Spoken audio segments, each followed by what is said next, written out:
अस्सलाम वालेकुम dear students. उम्मीद है आप सब खैरियत से होंगे। हमारा लेक्चर जो है आज का एनवायरमेंटल केमिस्ट्री के टॉपिक, चूँकि एनवायरमेंटल केमिस्ट्री जो है हम डिस्कस कर रहे थे, तो उसमें हमने लास्ट टाइम जो क्लासरूम में लेक्चर लिया था, it was about green house effect. आज का जो लेक्चर है उससे आगे जो है सब्सिक्वेंट जो है लेक्चर है, उसके आगे जो टॉपिक है अबाउट एमिशन कंट्रोल, कि आप किस तरीके से जो ऑटोमोटिव एमिशंस हैं या जो इंडस्ट्रियल एग्जॉस्ट है या जो पावर प्लांट्स से जो या जो हाउस फर्नेसेस से जो एमिशंस इमिट होती हैं, जो पोल्यूटेंट्स इमिट होते हैं, उनको आप कौन कौन से तरीकों से कंट्रोल कर सकते हैं। तो मैं जो बुक फॉलो कर रहा हूँ, it is written by Spiro, ये इंग्लिश ऑथर, ये जो है chemistry of environment, written by Spiro. ये नोट्स भी मैं आपके साथ शेयर करता रहता हूँ और वही नोट्स वही बुक मैं फॉलो कर रहा हूँ। अगर आप गौर फरमाएं थोड़ा स्क्रीन पे, एमिशन कंट्रोल, हमारा जो टॉपिक है एमिशन कंट्रोल है। मतलब एमिशन किस तरीके से आप ऑटोमोटिव एमिशंस को, ऑटोमोबाइल से जो गैसेस खारिज होती हैं या जो इंडस्ट्रियल एमिशंस हैं, उसको किस तरीके से कंट्रोल कर सकते हैं, कौन कौन सी ऐसे पोल्यूटेंट्स हैं जिनको आप कौन कौन से तरीकों से कंट्रोल कर सकते हैं। तो लिमिटिंग मतलब एटमॉस्फेरिक पोल्यूशन को लिमिट करने के लिए दो स्ट्रेटजीज हैं। एक स्ट्रेटजी तो ये है कि आप जो पोल्यूटेंट्स प्रोड्यूस हो रहे हैं उनको रिमूव कर दें बिफोर दे आर डिस्पर्स्ड, उससे पहले कि वो फैलें एटमॉस्फेयर में, उनको वहाँ से रिमूव कर दें। दूसरी स्ट्रेटजी ये है कि आप कंडीशंस को चेंज करें इस तरीके से कि जहाँ पे पोल्यूटेंट्स पैदा हो रहे हैं उनकी अमाउंट्स को रिड्यूस किया जा सके। और ये दोनों स्ट्रेटजीज जो है ये सक्सेसफुल साबित हुई हैं to control the emission of pollutants. पहले जो एमिशन या पहली जो पोल्यूटेंट जिसके एमिशन कंट्रोल को हम स्टडी कर रहे हैं या करेंगे, वो है सल्फर डाइऑक्साइड। क्योंकि आप पहले जानते हैं कि sulphur dioxide is responsible for acid rain, ये एसिड रेन के लिए रिस्पॉन्सिबल है। और इसकी जो मेन काज है वो कोल है, कोल की कंबस्शन, जो पावर ग्रिड स्टेशन हैं उनसे सल्फर डाइऑक्साइड की एमिशंस बहुत ज़्यादा होती हैं।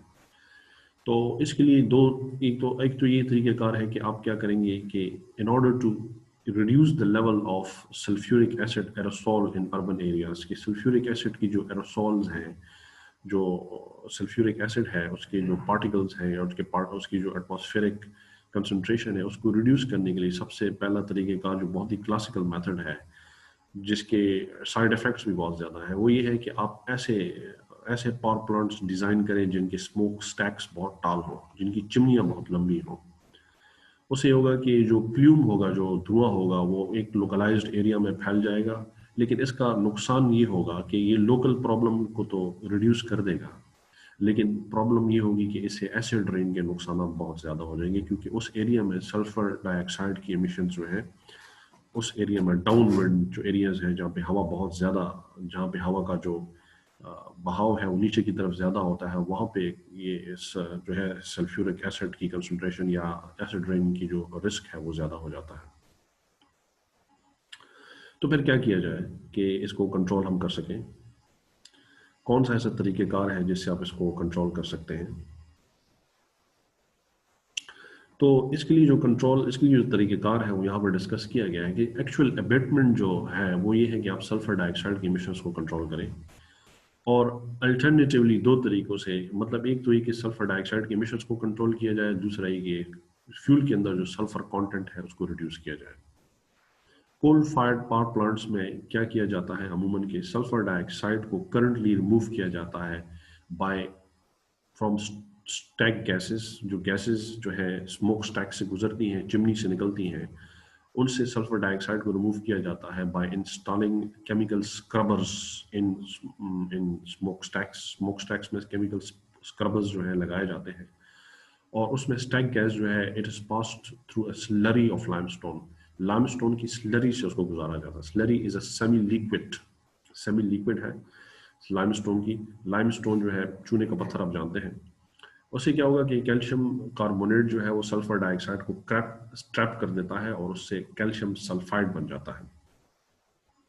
ऑल्दो आप जानते हैं कि कैल्शियम सल्फाइड की जो कंसंट्रेट जो अमाउंट ये बहुत ही चीप है, बहुत सस्ता है, लेकिन इस प्रोसेस में ज़्यादा से ज़्यादा कैल्शियम कार्बोनेट जो है, कैल्शियम कार्बोनेट जो कि बहुत चीप है, लेकिन ज़्यादा से ज़्यादा कैल्शियम कार्बोनेट जो है रिक्वायर होता है in order to capture sulphur dioxide, और जिसके नतीजे में कैल्शियम सल्फाइड बनती है which is a waste disposal problem. ये स्लज है। Sludge is a semi solid material जिसकी जो वेस्ट डिस्पोजल है, मतलब कि इसको ये चूंकि वेस्ट मटेरियल होता है तो इसका जो ट्रीटमेंट है वो बहुत ज़्यादा बिगर प्रॉब्लम है कि इसको फिर क्या किया जाए, क्योंकि ये बहुत ज़्यादा मिकदार में बन जाता है और it has a significant waste disposal problem. इसको डिस्पोज करने की जो प्रॉब्लम है वो बहुत बड़ी या बहुत सिग्निफिकेंट है। फिर क्या किया जाता है, अमूमन के कैल्शियम कार्बोनेट की बजाय आप बहुत रिएक्टिव, ज़्यादा रिएक्टिव, जैसे कि which is due to its more basicity या अल्कलिनिटी, कैल्शियम हाइड्रोक्साइड को यूज़ करते हैं, जिसको इंजेक्ट किया जाता है कंबशन गैसेस में, और प्रोडक्ट जो होता है वो ऑब्टेन होता है फैब्रिक फिल्टर पे, जो कि ज़्यादातर पावर प्लांट्स जो हैं वो, या ज़्यादातर स्मोक स्टैक्स जो होते हैं, इंडस्ट्रियल स्मोक स्टैक्स, वो उसको यूज़ करते हैं in order to collect the particulates and pollutants या पार्टिकुलेट्स को कलेक्ट करने के लिए फैब्रिक फिल्टर्स का यूज़ किया जाता है।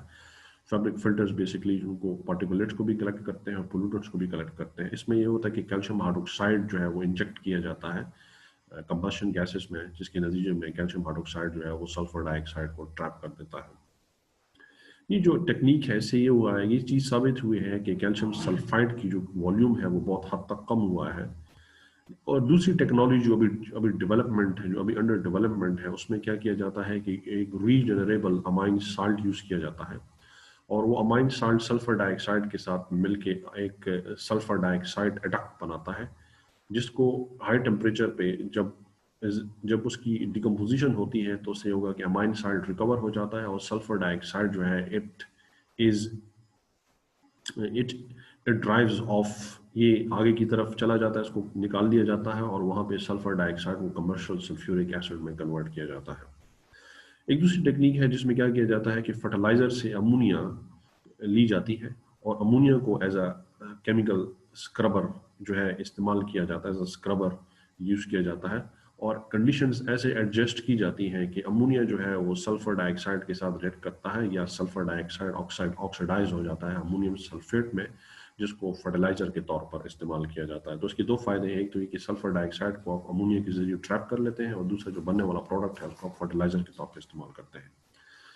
तीसरा ये कि जो कोस्टल पावर प्लांट्स हैं, समुद्र के किनारे जो इलाके हैं, कोस्टल एरियाज, वहाँ पे जो पावर प्लांट्स हैं, वहाँ पे क्या किया जाता है कि जो स्क्रबर यूज़ किया जाता है वो सी वाटर है, और सी वाटर जो है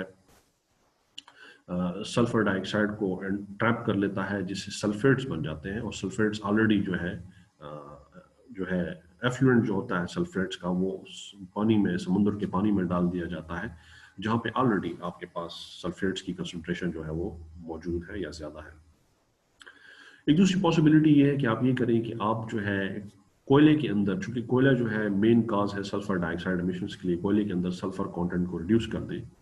और सल्फर कंटेंट को रिड्यूस करने का तरीका ये है कि कोयले के अंदर जो मिनरल है सल्फर का वो आयरन पायराइट है, फेरस, जिसको हम आयरन पायराइट कहते हैं, दैट इज Fe2।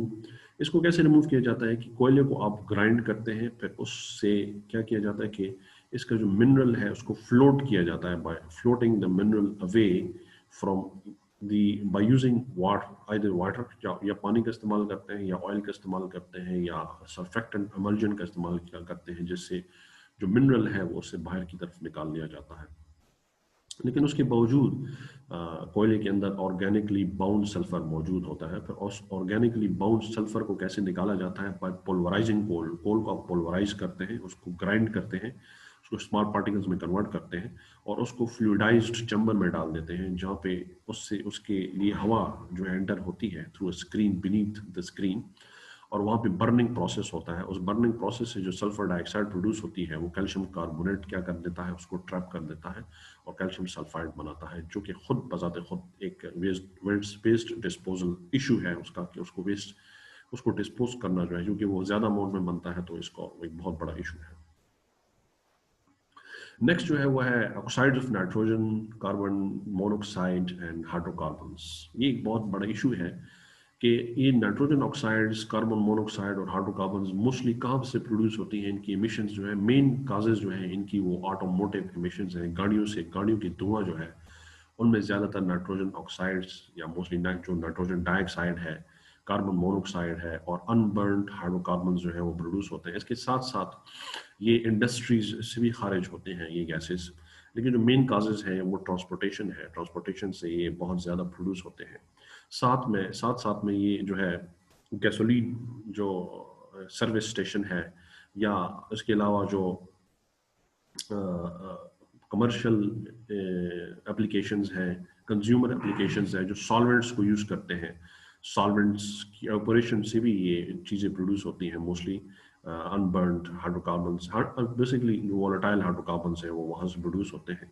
ये volatile hydrocarbons mostly due to जब कंबशन का प्रोसेस हो रहा होता है, तो कंबशन के प्रोसेस में कुछ वॉलेटाइल हाइड्रोकार्बन्स जो होते हैं they escape the process of combustion, वो कंबशन के प्रोसेस से निकल जाते हैं वॉलेटिलिटी की वजह से, अपनी वॉलेटिलिटी की वजह से वो वहाँ से खारिज हो जाते हैं या एवोपरेट हो जाते हैं, and they are evaporated into the atmosphere. Atmosphere में वो चले जाते हैं और वहाँ पे they are the main causes of photochemical smog का ये नतीजा बनते हैं।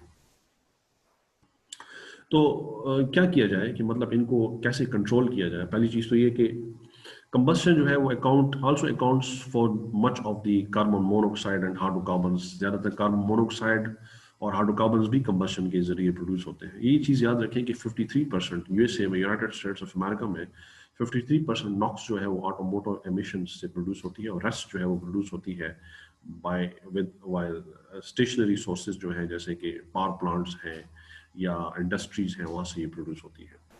और इस तरीके से कार्बन मोनोऑक्साइड और हाइड्रोकार्बन्स भी प्रोड्यूस होते हैं फ्रॉम दी ऑटोमोटिव एमिशंस, जो गाड़ियों का धुआं है उससे खारिज होते हैं।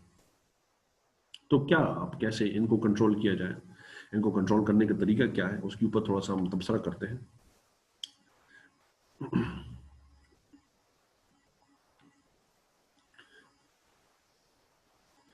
तो इसको कंट्रोल करने के लिए हम पहली चीज़ जो डिस्कस करने जा रहे हैं वो ये है कि आप अगर देखें इस डायग्राम को गौर से, कि आपके पास जो नॉक्स की एमिशन, एक चीज़ तो आप याद रखें, जो नॉक्स है वो हाई टेम्परेचर, जब कंबशन बहुत हाई टेम्परेचर पे हो, मतलब हाई टेम्परेचर पे कंबशन प्रोसेस हो, तो नॉक्स की जो एमिशन है वो बहुत ज़्यादा होती है, और नॉक्स की एमिशन के लिए हाई टेम्परेचर कंबशन रिक्वायर्ड है, क्योंकि कंबशन प्रोसेस होता ही हाई टेम्परेचर पे है, एक्सोथर्मिक प्रोसेस है, टेम्परेचर हाई होता है तो नॉक्स की एमिशन भी बहुत ज़्यादा हाई होती है। तो एक और चीज़ आप याद रखें कि जो नॉक्स है, नाइट्रिक ऑक्साइड है या नाइट्रोजन डाइऑक्साइड है, इसकी जो एमिशन है वो डिपेंड करती है एयर टू फ्यूल रेशो के। एक कंबस्शन चैम्बर में हवा या फ्यूल जो है उसकी जो रेशो है उसके ऊपर नॉक्स की एमिशन भी डिपेंड करती है। हाइड्रोकार्बन्स, अनबर्न्ड हाइड्रोकार्बन्स या जो वॉलेटाइल हाइड्रोकार्बन्स हैं उनकी एमिशन भी एयर फ्यूल रेशो पे डिपेंड करती है, और साथ में कार्बन मोनोऑक्साइड की जो एमिशन है वो भी एयर फ्यूल रेशो पे डिपेंड करती है। तो क्या किया जाए कि इसको हम कंट्रोल कर सकें? और एक और चीज़ याद रखें, यहाँ पर एक और चीज़ भी बताई गई है कि हाइड्रोकार्बन्स के जो अदर सोर्सेज हैं, मतलब ऑटोमेटिव एमिशंस के अलावा जो और सोर्सेज हैं वो प्लांट्स भी हैं। प्लांट्स भी जो है हाइड्रोकार्बन्स, वॉलेटाइल हाइड्रोकार्बन्स एटमॉस्फेयर में रिलीज करते हैं, मोस्टली टर्पीन जो है जिनमें कार्बन डबल बॉन्ड्स होते हैं, which are the main causes of photochemical smoke, जो फोटोकेमिकल स्मोक की मेन काजेज हैं। तो अब क्या किया जाए कि ये बहुत ही डिफिकल्ट है कि नॉक्स की एमिशंस को कंट्रोल किया जा सके, because of efficient energy conversion requires high combustion process temperatures. High temperature combustion मतलब एनर्जी एफिशिएंट एनर्जी कन्वर्जन जो है, इसके लिए ज़रूरी है कि जो कंबशन का प्रोसेस है वो हाई टेम्परेचर पे हो, जो कि जो कि या कार्स में होगा या पावर प्लांट्स में होगा। तो इस वजह से मतलब इसकी एमिशन को कंट्रोल करना थोड़ा डिफिकल्ट है।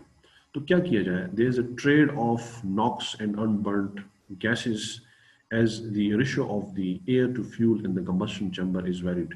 कि आपके पास जो अनबर्न्ड हाइड्रोकार्बन्स हैं और नॉक्स हैं, इनके दरमियान एक किस्म का कंपटीशन होता है इनके एमिशंस के दरमियान, कि जब आप एयर टू फ्यूल रेशियो जो है वो वेरी करते हैं कंबशन चैम्बर में।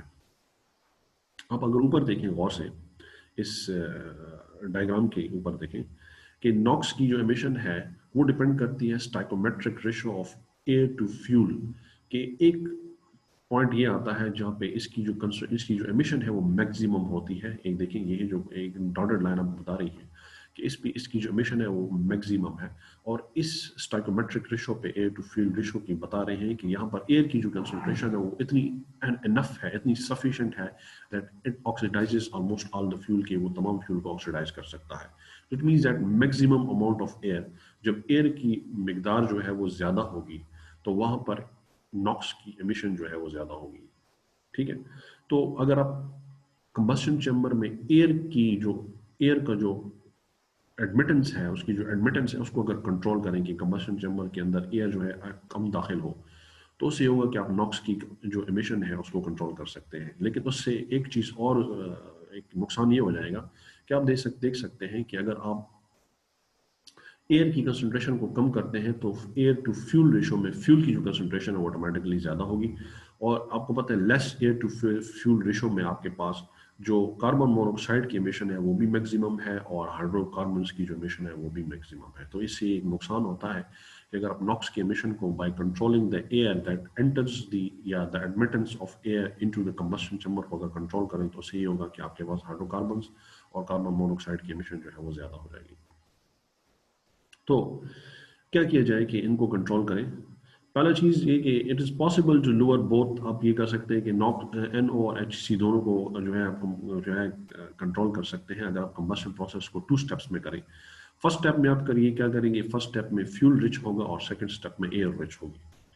ठीक है, तो इस तरीके से आप जो है NO और हाइड्रोकार्बन्स दोनों की एमिशन को कंट्रोल कर सकते हैं। इस वजह से इसमें ये होगा कि फ्यूल मुकम्मल तौर पर बंद हो जाएगा, लेकिन टेम्परेचर जो है वो इतना हाई नहीं होगा जितना आपके पास नॉक्स की एमिशन के लिए स्टाइकोमेट्रिक मिक्सचर जब चाहिए कि नॉक्स उतना, मतलब नॉक्स स्टाइकोमेट्रिक जो मिक्सचर है उसकी तरह जो टेम्परेचर है उतना हाई नहीं होगा जब आप इसको सेपरेटली 2 स्टेप्स में इस प्रोसेस को परफॉर्म करेंगे।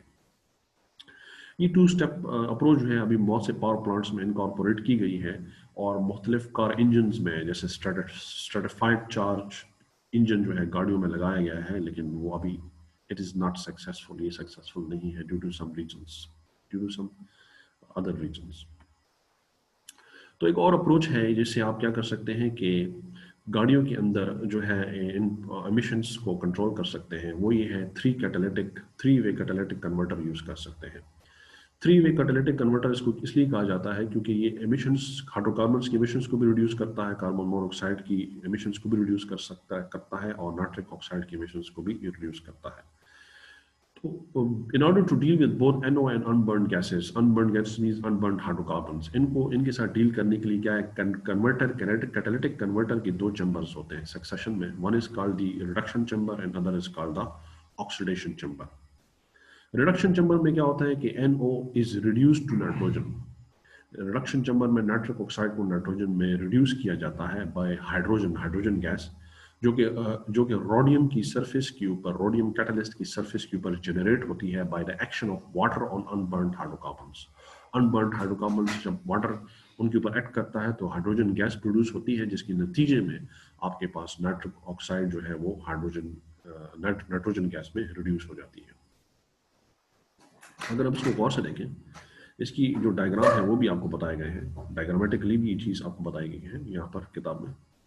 देखिए, आप देख सकते हैं कि ये रिडक्शन चैम्बर है जिसमें नाइट्रिक ऑक्साइड जो है वो रिड्यूस हो रही है नाइट्रोजन गैस में, और उसमें रोडियम जो है वो हाइड्रोजन प्रोवाइड कर रहा है नाइट्रिक ऑक्साइड को। Basically rhodium is a catalyst है, यहाँ पे कैटलिस्ट है।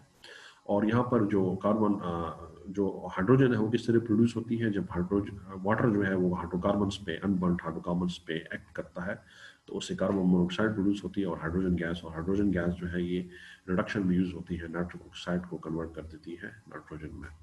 नेक्स्ट जो है वो ऑक्सीडेशन चैम्बर है। ऑक्सीडेशन चैम्बर में बुनियादी तौर पर क्या होता है कि हाइड्रोकार्बन्स, अनबर्न्ड हाइड्रोकार्बन्स और कार्बन मोनोऑक्साइड जो है they are converted into carbon dioxide and water, और यहाँ पर जो कैटलिस्ट यूज होता है वो प्लैटिनम और पैलेडियम होता है, और इसमें ऑक्सीजन एंटर होती है जो कि प्रोवाइड होती है इन हाइड्रोकार्बन, अनबर्न्ड हाइड्रोकार्बन्स और कार्बन मोनोऑक्साइड को on the surface of palladium palladium, platinum and palladium, and they are converted into carbon dioxide and water. ठीक। अच्छा, अब क्या होगा कि यहाँ पर ये सारी चीज़ें या सारी रिएक्शंस बताई गई हैं कि hydrocarbons react with water to form hydrogen and carbon monoxide. Nitric oxide reacts with hydrogen to produce nitrogen and water. That is, nitric oxide is reduced into nitrogen in reduction chamber. और oxidation chamber में क्या होता है कि carbon monoxide और unbound hydrocarbons they are oxidized to carbon dioxide and water at the surface of platinum palladium catalyst. देख सकते हैं आप ये सारी रिएक्शंस नीचे बताई गई हैं। कैटालिटिक कन्वर्टर जो है क्वाइट इफेक्टिव है ऑटोमोटिव एमिशंस को कंट्रोल करने में, और उसने ज़्यादातर ओजोन की जो कंसंट्रेशन है अर्बन एरियाज में ट्रोपोस्फेरिक ओजोन प्रोडक्शन को रिड्यूस किया है, ये चीज़ सामने आई है। लेकिन एक नुकसान इसका ये है और कैटालिटिक कन्वर्टर का, वो ये है कि कोल्ड टेम्परेचर्स पे ये जो है बहुत ज़्यादा इसका जो नुकसान है वो ये है कि कोल्ड टेम्परेचर्स पे ये बहुत ज़्यादा इनइफेक्टिव होता है। कोल्ड टेम्परेचर्स पे आपके पास जो आपके पास ये होगा कि कोल्ड टेम्परेचर, जब टेम्परेचर बहुत मतलब टेम्परेचर बहुत कोल्ड हो तो वहाँ पे गाड़ी का इंजन भी ठंडा होता है, और वहाँ पर ये जो कैटालिटिक कन्वर्टर है वहाँ पर उसका जो एफिशिएंसी है वो ना होने के बराबर है, क्योंकि ये जो रिएक्शंस हो रही हैं रिडक्शन चैम्बर और ऑक्सीडेशन चैम्बर में, these are surface catalysed reactions and they require very high temperature that is 300 degree Celsius.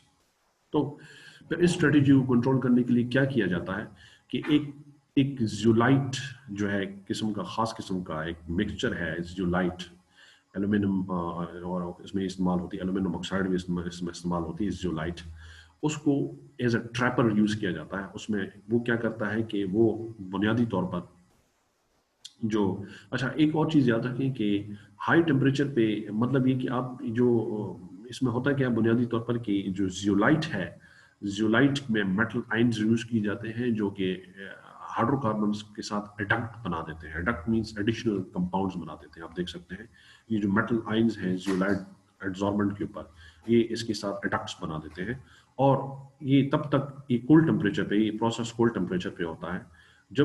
जब आहिस्ता आहिस्ता इंजन गर्म होता है और उसका टेम्परेचर 300 मतलब आपके पास टेम्परेचर जब 300 डिग्री सेल्सियस तक पहुंच जाता है तो वहाँ पे क्या होगा कि ये जो एडक्ट है ये रिलीज कर देता है हाइड्रोकार्बन्स को टू दी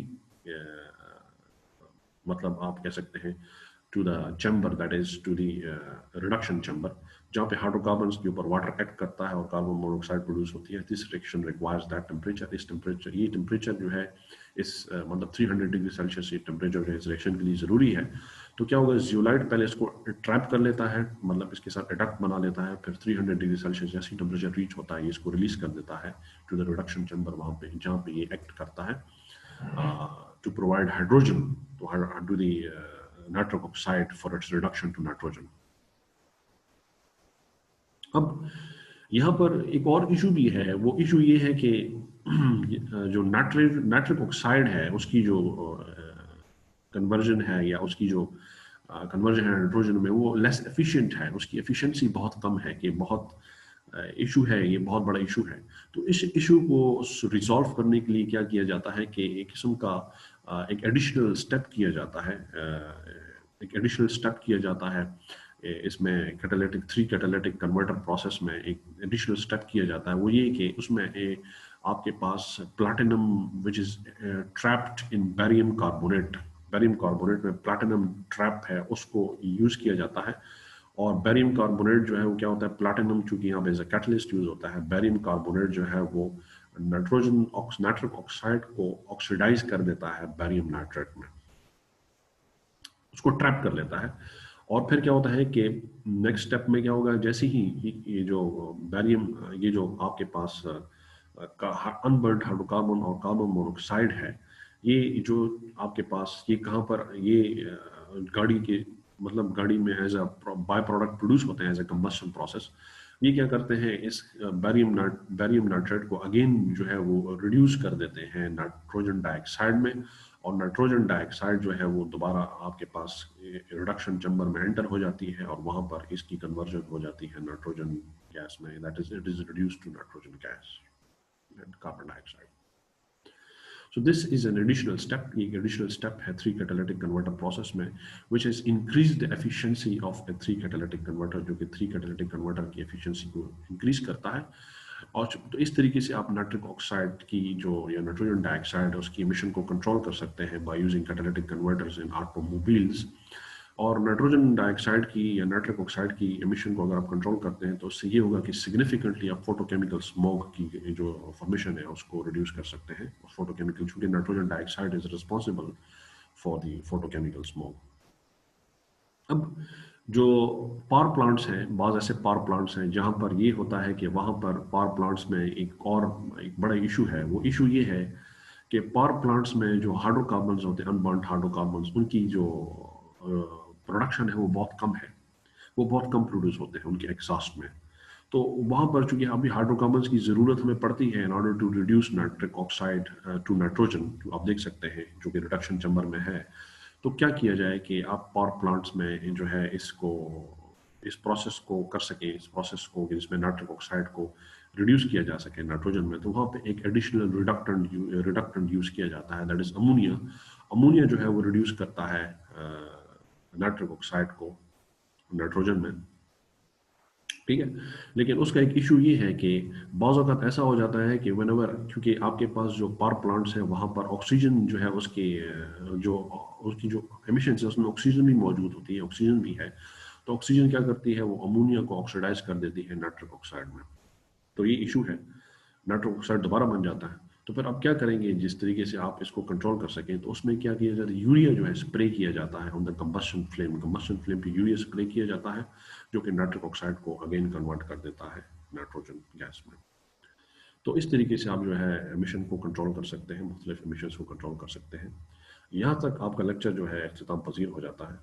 इंशाल्लाह आपका जो नेक्स्ट लेक्चर होगा वो हम इट इज़ अबाउट हाइड्रोस्फेयर के हवाले से हम जो है वो लेक्चर इंशाल्लाह डिस्कस करेंगे। तो तब तक के लिए मैं आपसे इजाज़त चाहता हूँ। अल्लाह हाफिज़।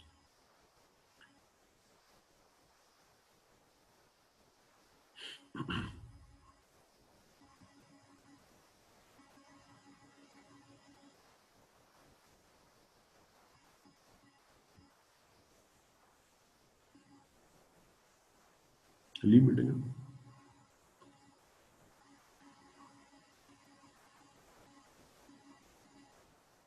Leave meeting, leave meeting, and meeting.